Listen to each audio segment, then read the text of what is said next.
Royal Highness, me mihi nui kia koe, nau mai haere mai ki Aotearoa, ki tēnei te whare krake o Wairaka, ki tēnei rohe o te Hai Costa Rica, no reira tēnā koutou nau mai haere mai, e rauranga tira mā, kia koe the Honourable Bill English, me mihi nui kia koe, nau mai haere mai, tātou katoa, haere mai, te mea tuatahi me mihi ki tini ngā mate, haere e ngā mate haere, takoto mai koutou te kainga tuturu mo tātou te tangata no reira, me mihi nui kia koutou te whānau, whānui ki tēnei te wā, te kaupapa nei, o tere hia, e whaia tapu, ngā pāma, ngā whaia tapu, e rau aranga tira mā, nau mai, haere mai, tēnā koutou katoa.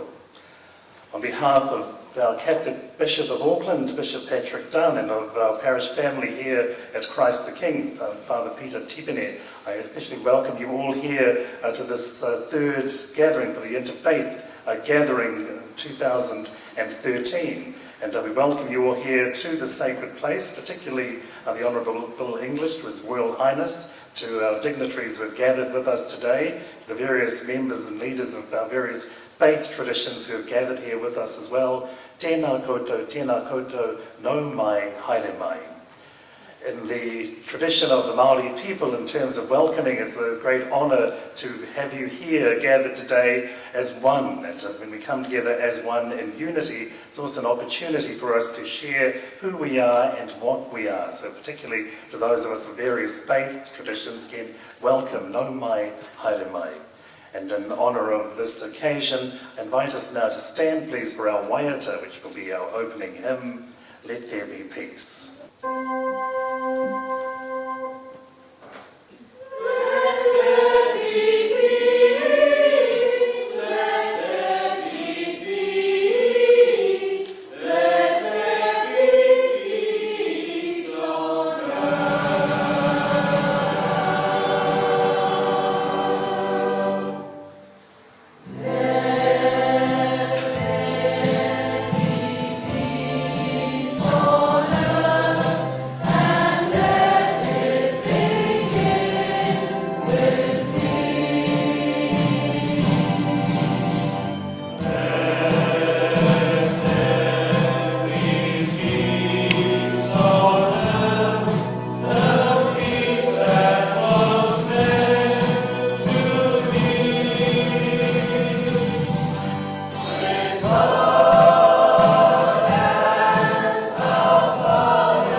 First of all, received a number of messages from people, from Ministers of the Crown and of Parliament, the Mayor of Auckland and other members of the Diplomatic Corps, who were not able for various reasons to be with us today. But there are two brief ones that I'd like to read out to you. One came from the office of the Prime Minister, the Right Honourable John Key, who is currently overseas at the head of Commonwealth meeting in Chogam. He writes, or his secretary writes, "Thank you for your invitation of 7th October to attend an official interfaith gathering to honour Mother Teresa of Kolkata, India, and her wonderful work for the poor. Due to pressures on his schedule, the Prime Minister will be unable to join you on this occasion. He has, however, asked that I convey his best wishes to you and all involved." And it's signed by his personal private secretary. And there's a message also from the New Zealand Government High Commissioner to the Indian government, Mrs. Jan Henderson, and she writes to Mr. Wenceslaus Anthony, who's really the power behind the organisation of this gathering. She says, "Dear Wenceslaus, David and I convey our very best wishes to you for what I know will be a wonderful interfaith gathering."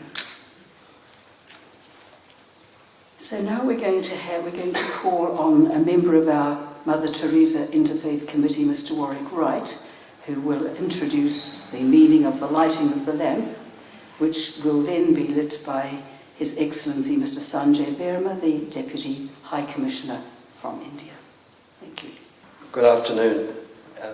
As a Catholic, it's a great privilege for me to describe the Hindu tradition of the lighting of the lamp. It is believed that the lighting of a lamp is for the attainment of knowledge. It also signifies renewal of friendship and spreading the brightness of light.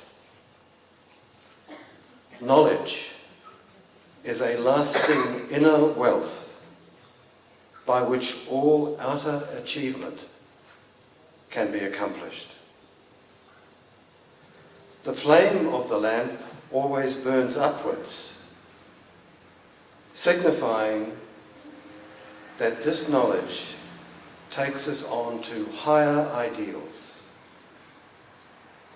With this background, we light the lamp for the 4th Interfaith meeting, and we pray that we will be enriched by the knowledge of love and peace in the honour of Blessed Mother Teresa. We pray that we may all aspire to these higher ideals. Thank you.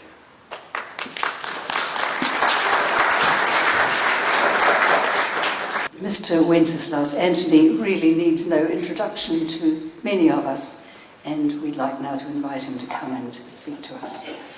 Good afternoon and kia ora. Most Reverend Bishop Patrick Dunn, Father Peter Tipene, His Highness Nawab Muhammed Ali, Prince of Arcot, Her Excellency Sayyida Begum, Honourable Bill English, Deputy Prime Minister of New Zealand, His Excellency Mr. Sanjay Verma, Deputy High Commissioner of India, Sister Vinci, Superior Missionary Charity, Honourable Members of Parliament, Dr. Rajan Prasad, Mr. Kanwal Singh Bakshi, Melissa Lee, Judge Ajit Swaran Singh, members of the Diplomatic Corps, leaders of community, clergy, religious leaders, members of the media, and my distinguished friends. It's a blessing to be the face of the Mother Teresa Interfaith Committee, and I accept this with a grateful heart to the members. This year is very significant, for there are two special people here this evening. One is His Highness, who has flown all the way from India with Her Excellency. They arrived past midnight last night from India. And Honourable Bill English, who just landed at Auckland at 1:30. Why is very special is because both of them have some link with Mother Teresa. Honourable Bill English had attended Mother Teresa's funeral in Calcutta on behalf of New Zealand government when she passed away. And His Highness knows Mother Teresa personally. So thanks to both of them. When I stand here this evening, I'm just remembering that this church was packed and in fact was overflowing with people just a week ago. People of all ages, people of different ethnicities, ethnicities, they had come here to bid farewell to a young lad of 25 years old, Tarun Asthana. And Tarun Asthana was punched by a 27-year-old young lad, and with that punch, Tarun never recovered. The Right Honourable Prime Minister, John Key, in the Parliament during the Diwali get-together in the banquet building there, he talked about this tragedy and he said that there is no room for violence. Yes, there is no room for violence, but how do we lessen violence? Friends, it is through that peace and that love. In this very church, a week ago, Father Peter Tipene said that the family of the Tarun Asthana had forgiven that young lad of 27 years old who had punched unconditionally. And that family even prayed for the young lad of 27 years old and his family. Friend, what do you call this? While sitting there, I said to myself, the spirit of Mother Teresa. That is the kind of forgiveness and that is the kind of love and peace which we are seeing and witnessing in today's world. And for that we need courage to forgive. And that courage can only come from the inner strength. Mother Teresa was asked, Mother, you only talk about and work for peace. She says, do you work to lessen war?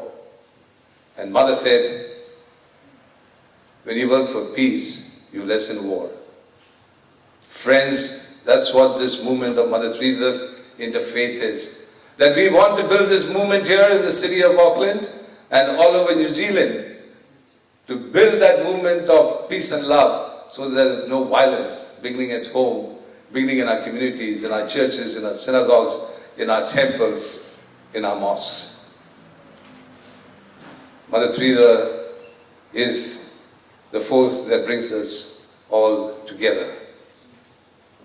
Mother Teresa was asked, Mother, what will happen when you have gone? And before the question could be completed, she said laughingly, let me go first. But then she continued saying that God has chosen me and His work will continue. He will find someone. And the words are so prophetic that the work of Mother Teresa is still continuing all over the world, including New Zealand and movements like this. So we have to carry on that work of Mother Teresa. And that's what the interfaith movement of Mother Teresa is endeavoring for. Mother Teresa is not alive today, but the spirit is here today. And she's smiling to see that this particular gathering is devoid of any political affiliation, any groups, but people of all cross-sections of society are here today to promote that love and that peace. The Mother Teresa's Interfaith Committee are here to serve, but you are the instrument to build that movement. Friends, let's not spoil God's work. Mother is whispering to each one of us, continue the work of working for the poorest of the poor. Finally, I conclude with a quote of Mother Teresa, and she says, it's a kingly act to assist the fallen. You and us all together, she has called us to be kings and queens to the royal family. And to that royal family that we belong as kings and queens, to assist the fallen, the poorest of the poor, physically, emotionally, spiritually, financially. And that's what Mother Teresa is calling all of us. So while we are kings and queens, friends, we now listen to the Prince, to what he has to say. Thank you and God bless.